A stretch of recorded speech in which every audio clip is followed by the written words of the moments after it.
Now the most interesting thing, बहुत ही interesting चीज क्या?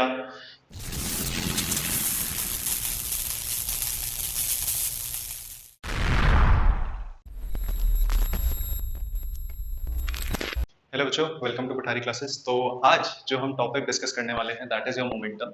एंड ये जो मोमेंटम टॉपिक है ये जनरली क्लासिकल मैकेनिक्स के अंदर आता है, ठीक है।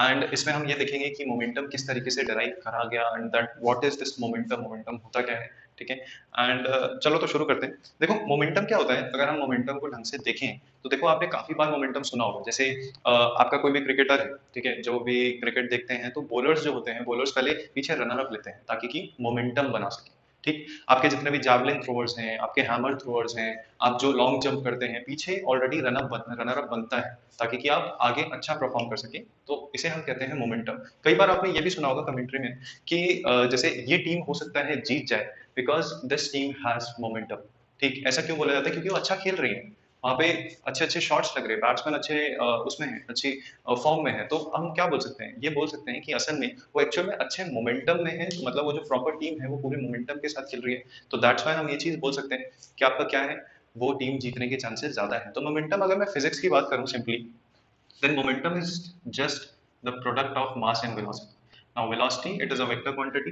ठीक है। तो आपका जो मोमेंटम है, momentum is a vector quantity. अगर मैं इसकी यूनिट की बात करूं, ऐसा यूनिट की बात करें तो ऐसा यूनिट क्या होगी, मास की क्या होती है, K G, and velocity is metre per second. तो केजी मीटर पर सेकेंड आपकी क्या हो गई, ऐसा यूनिट हो गई किसकी, आपकी मोमेंटम की, ठीक है। अब देखिए मोमेंटम एक्चुअल में अगर देखा जाए मोमेंटम को, तो मोमेंटम आया कैसे? मोमेंटम को अगर मैं जैसे हम अगर हमें पता है वेल नोन फॉर्मूला क्या, force equal to mass into acceleration. ये हमें बहुत, ये हर किसी को पता है, ठीक है, ये वाला फॉर्मूला। बट क्या आपको पता है ये फॉर्मूला एक्चुअल में डिराइव नहीं हुआ? ये कौन सा फॉर्मूला है?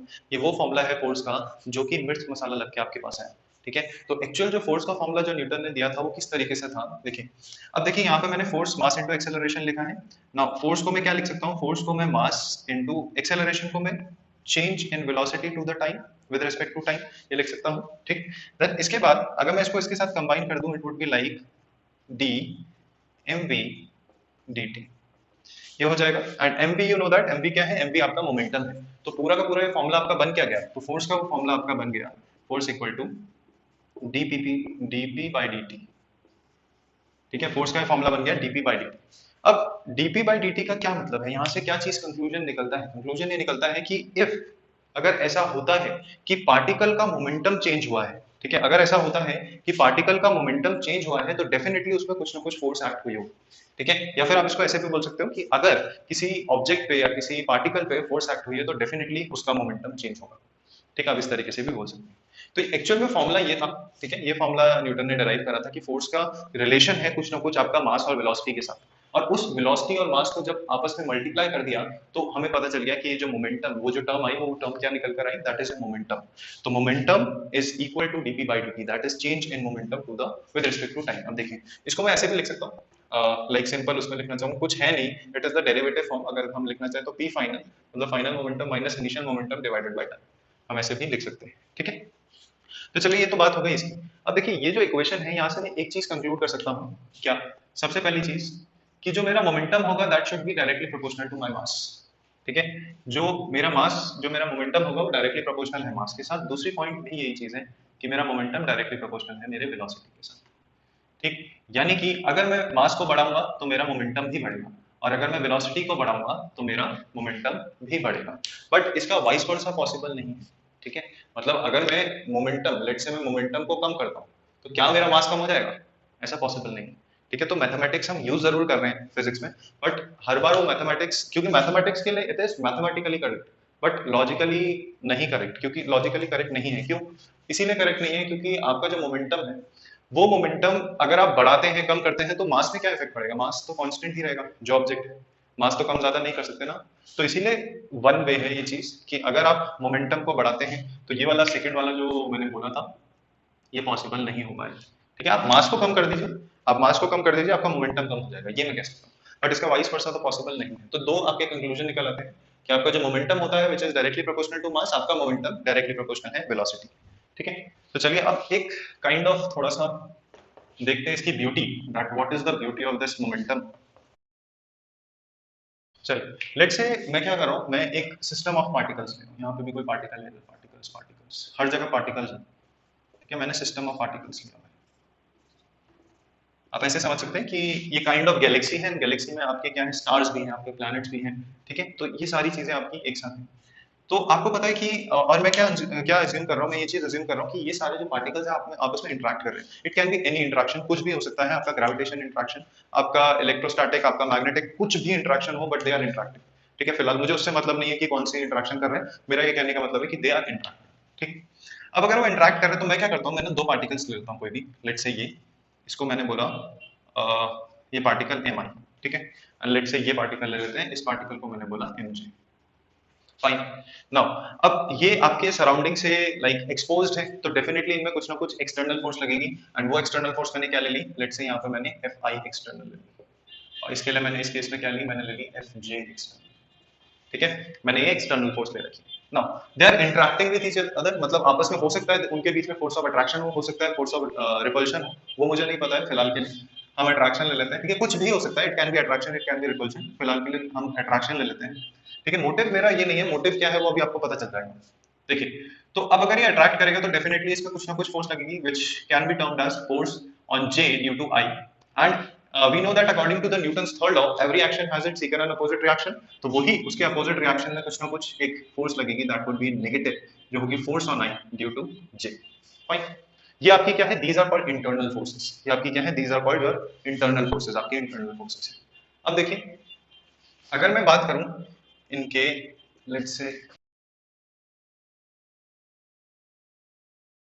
these forces are your F net, this is your F net force for I, this is the F net or the resultant force for I, and ये क्या हो जाएगा, ये भी आपका F net force है for J, net force for J।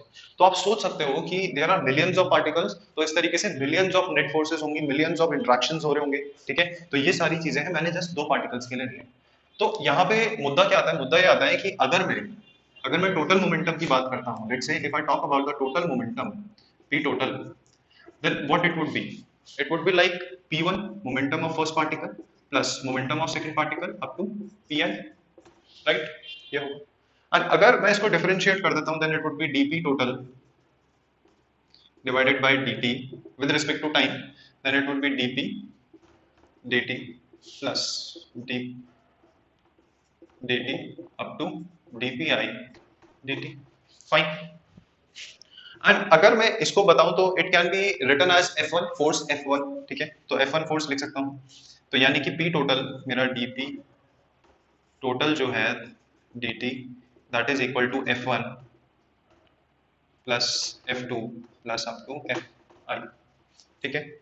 अब अगर मैंने इतना लिया है देन मैं इसको F टोटल भी लिख सकता हूं अगर लिखना चाहूं, because sum of all the forces है, जितने यहाँ पे पार्टिकल्स हैं उनके आपस में सम हो रहा है, तो मैं सम ऑफ ऑल फोर्सेस लिख सकता हूं, then it can be written as dP total divided by dt equals to F total, right, F total।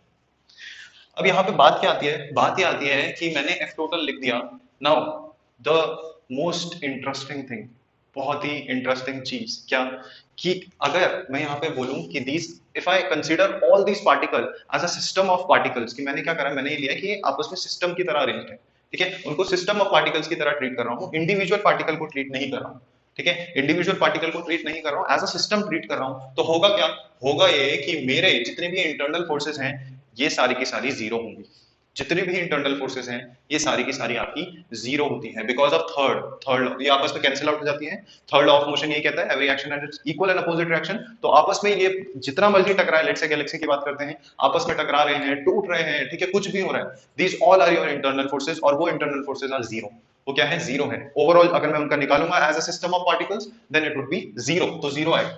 तो कायदे से this F total is your F external, this is your F external. ये काफी ज्यादा important चीज है कि मेरा अगर जो मोमेंटम dP टोटल है by dt that is equal to your F total, and वो F total is your external force, external force जो इनमें लग रही है, ठीक है। तो अगर ऐसा हो जाता है कि मैं एक्सटर्नल फोर्स को जीरो रख देता हूं, अगर मैं इस एक्सटर्नल फोर्स को जीरो रख देता हूं, तो इसका मतलब है मेरा dP total divided by dt भी जीरो आएगा, है ना।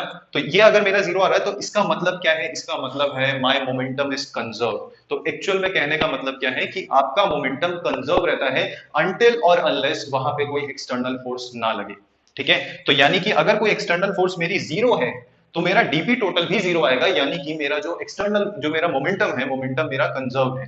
ठीक है, which is a very important point, जो कि हमें इस कंक्लूजन में ले आता है कि हमें कंजर्वेशन ऑफ मोमेंटम को भी स्टडी करना है, कि आपस में जब दो कोलिजन होता है तो किस तरीके से हम उसे स्टडी करें। तो जनरली उस टाइप के न्यूमेरिकल्स हम करेंगे, but that would be the topic for the next class. तो अभी के लिए इतना ही रखते हैं, and thank you very much for this class.